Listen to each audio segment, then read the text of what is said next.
Hostile environments is a term that's come to be quite widely used in the UK to refer to a particular set of policies to deter migration.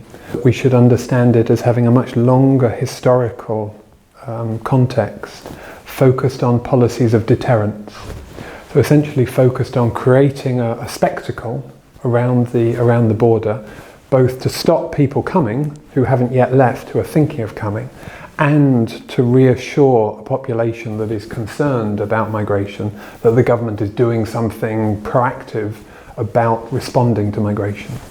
And the problems are, of course, that these policies often don't deter people from coming, and rather than reassure people, they create worries, they create anxieties about migration. So even though they have these intentions, the results are often very different in these contexts. In a European context, the Ceuta and Melilla border fences are amongst the most dramatic and amongst the most significant border architecture. And one of the arguments that I want to make is that this recent development that we've seen since 2015 of very significant new infrastructure on the border itself is not so much to stop people getting across, people are already there because we know that they get across anyway, but it's a message.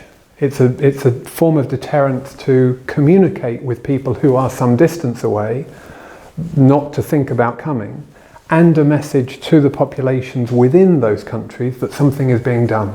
But we know that for the people just on the other side of a fence really doesn't stop migration. So they're not direct preventative infrastructures, but they're a deterrence, a form of deterrence, and a form of reassurance, in the same way that hostile environments works more generally. And I think this affects the way we understand migration control strategies like that. I think if people see the government spending a lot of money controlling immigration, they think, well, immigration must be a significant problem.